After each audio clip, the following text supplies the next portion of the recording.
안에 스님이 계시니까 조용한 목소리로 설명드리고 왔고요.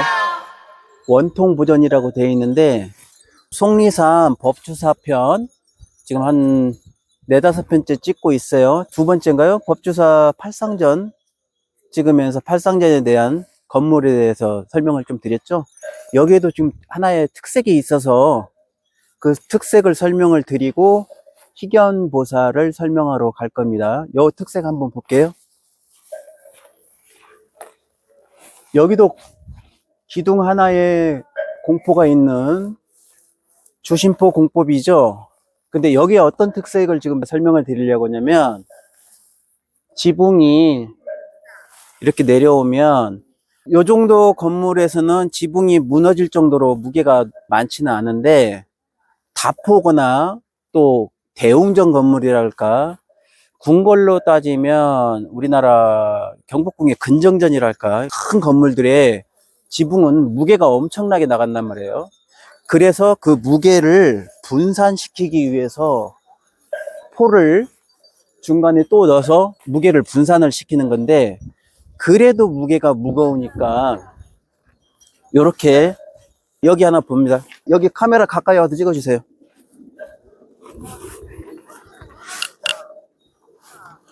요거 하나 보이시죠? 요 돌이 있죠? 요 돌이 이쪽에 또 있어요. 여기도 돌이 또 있죠? 요게 활주를 받치는 활주 초석입니다. 이 초석 위에다가 나무 요 정도 되는 원 둘레가 이 정도 되는 기둥을 이렇게 세워요.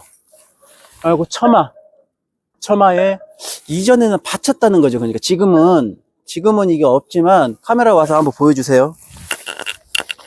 와서 보여주세요. 여기 카메라를 잡히려나 모르겠다. 여기에 지금 먹물 표시로 동그랗게 되어 있거든요. 이 동그랗게 되어 있는 게 이 자리에 기둥이 서 있었다는 뜻이에요. 요 기둥이 여기까지 서 있었다는 뜻이에요. 지붕이 무게가 많이 나가면 활주를 세워서 기둥의 무게를 분산시켰다. 이렇게 보시면 되겠습니다.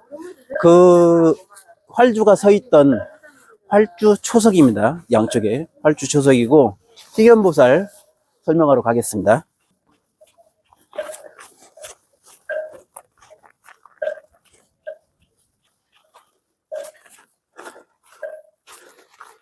희견보살님도 쌍사자 석탑을 만드신 분이 만들었을 것이라고 추정을 하는데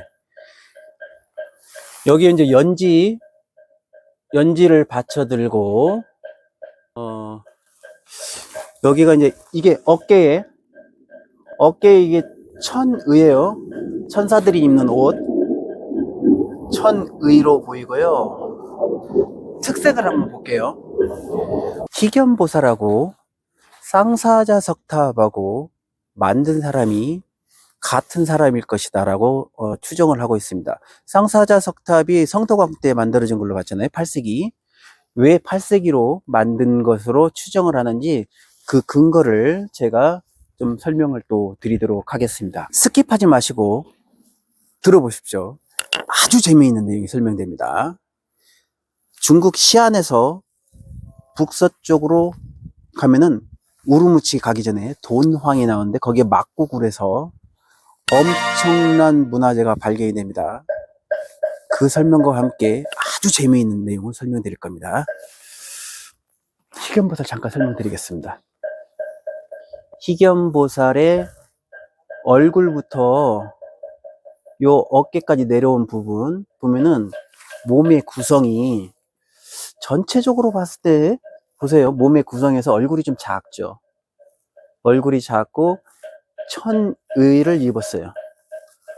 천의를 입었는데 허리가 잘록하게 잘 표현했죠. 쌍사자 석탑을 만든 사람과 같은 사람이라고 추정하는 이유가 여기에서도 근거가 남아 있습니다. 얼굴이 작죠? 그리고 가슴이 하반신에 비해서 작습니다. 이 이유가 더운 나라의 사람일 거라는 추측이 좀 가죠. 더운 나라이면서 또 아프리카의 흑인은 아니지만 동남아의 더운 나라 지방에서 피부가 가무잡잡한 사람일 거라는 것이 추측이 가능하죠. 얼굴이 지금 손상돼서 잘은 표현이 안 되지만 뒷모습으로 뒤를 넘어가서 한번 볼게요.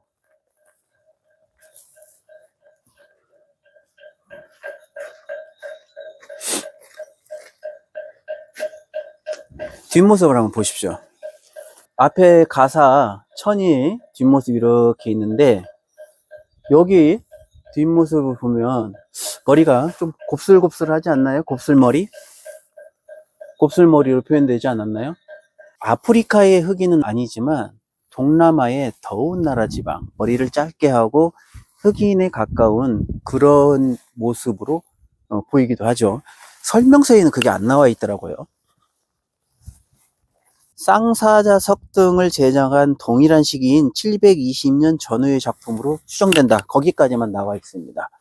그러면 제가 재미있는 스토리를 여러분들에게 설명해 보도록 하겠습니다.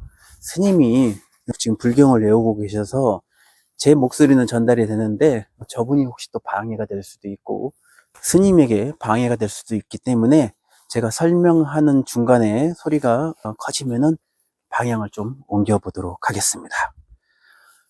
중국의 시안에서 북서쪽으로 우르무치, 그리고 우르무치를 지나서 서쪽으로 가면 시리아까지 6,400km가 실크로드입니다.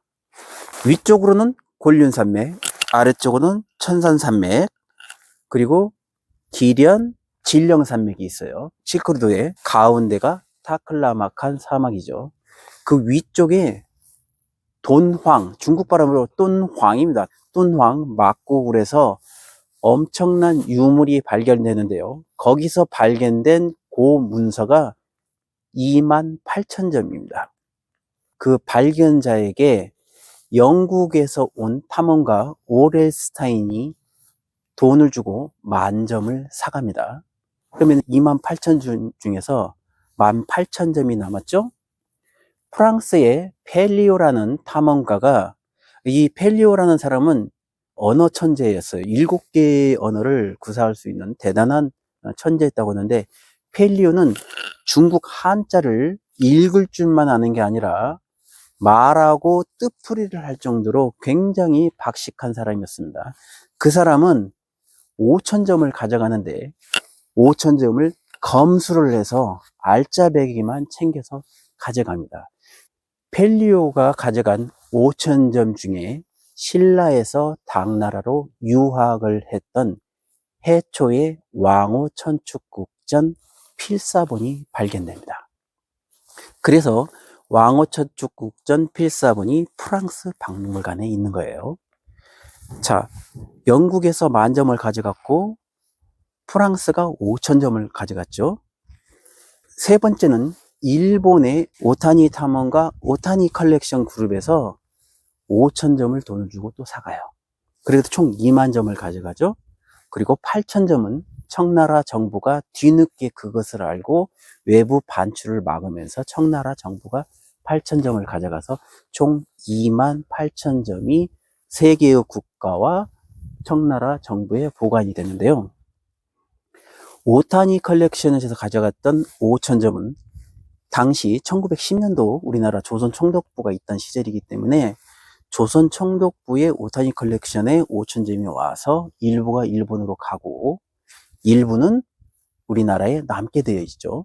그래서 1,700점이 지금도 우리나라 국립중앙박물관에 남아 있습니다. 그 1,700점의 유물 중에는 똔황에서 발견된 많은 유물이 포함되어 있죠.